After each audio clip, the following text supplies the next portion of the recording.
Hi, everyone. I'm Adriana Monique Alvarez, and we are here to have another session of so much more stories. And I'm super excited to have Camilla Fellas Arnold with me today. Hi, how are you? Thank you so much for having me. I'm really excited to share this today.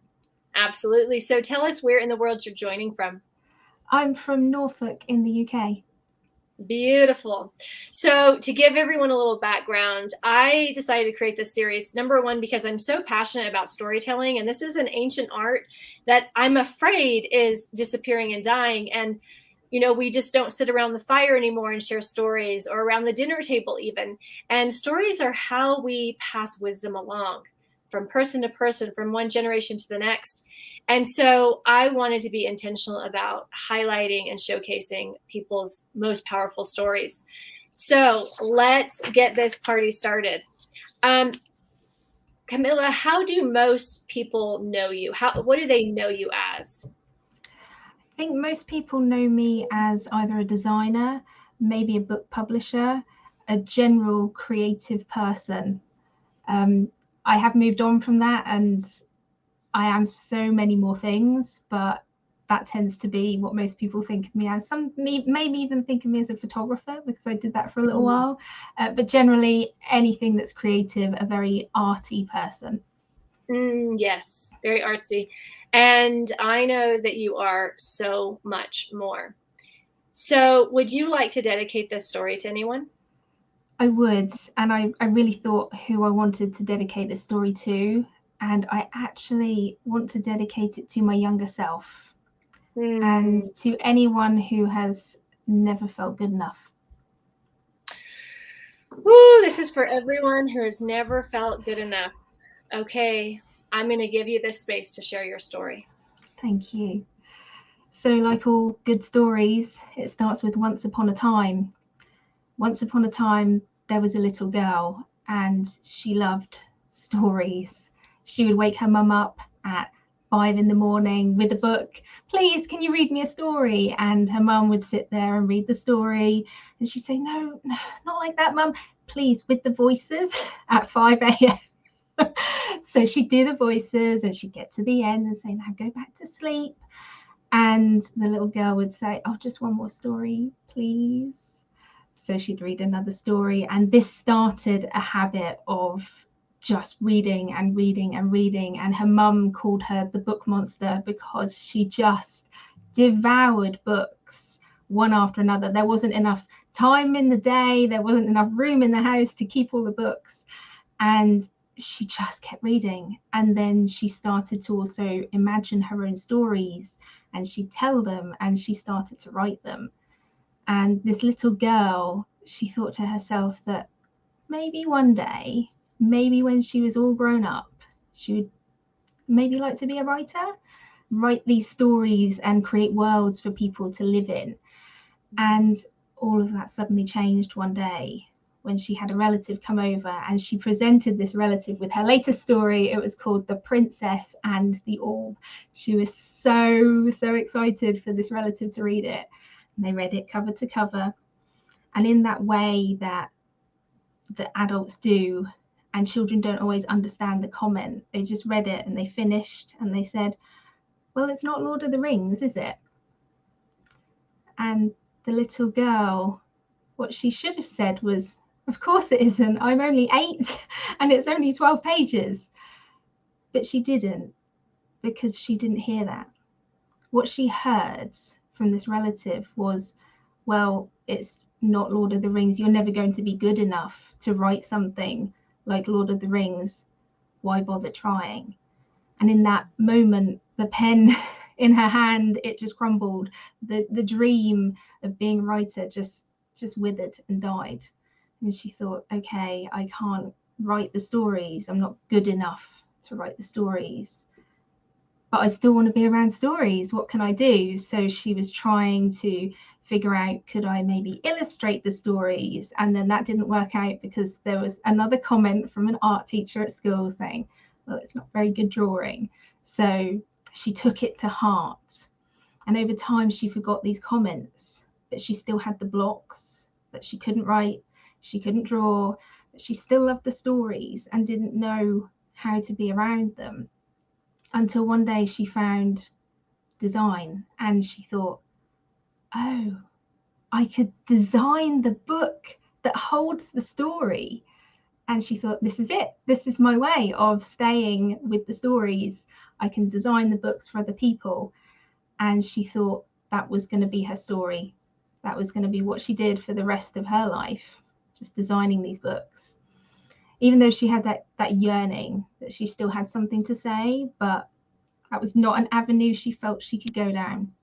So she just carried on designing these books. She went to college and university and then was working with all sorts of clients designing their books. And then because she wasn't telling the stories herself, she started to fall out of love with designing books. It just lost its shine. So then what she did is she decided to try lots of other different things. She thought, I still can be a designer, so I'm going to try all the other avenues. And when that didn't work out and get her anywhere, she thought, okay, what else can I do that I love? So she moved into photography for a short time. And it was almost like the universe knew. They knew that she had to be somewhere. She had something important to do. She had important things to say, stories to tell. And it moved her.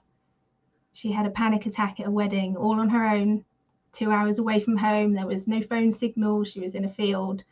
And she thought, I can't photograph these weddings anymore. So she came home and she said, I'm going back to design. And she had a fateful conversation with someone who she was working with. They said, can you help me with my book? And she thought, oh, here we are back with the stories again. Okay, we'll see where it goes this time.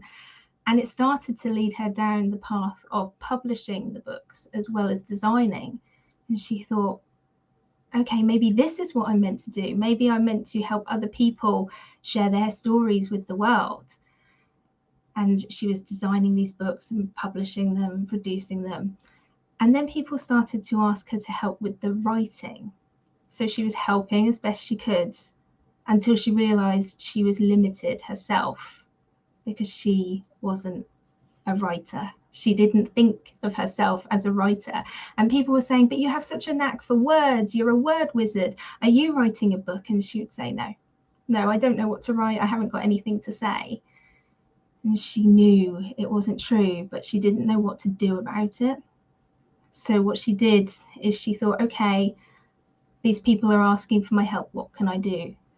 And she decided to go train to be a coach to bridge the gap between the fact that she wasn't a writer, but still able to help these people. And as she did, and she was helping these people get through their blocks, and she thought, can I help myself? Is there something I can do? And she started to look really, really deeply inside. And one day she just remembered what the relative had said. It came out of nowhere. She'd forgotten. And she heard those words again. And it felt like a gut punch. It really did. And she thought, oh, but I'm hearing it differently now. Because what she was hearing as an adult, what I heard when I saw that memory again, it wasn't that I wasn't good enough to write Lord of the Rings. Of course, Lord of the Rings has been written. I'm not going to rewrite it. But what I heard was an adult trying to say to a child, I see you. I see what you're aiming for. I see what you're interested in. I see that you like fantasy and magic. I can see what you're reaching for. And they did it in the only way they knew how. And in that moment, I realized that actually it wasn't a judgment on my ability because I was only 8. I still had a long way to go.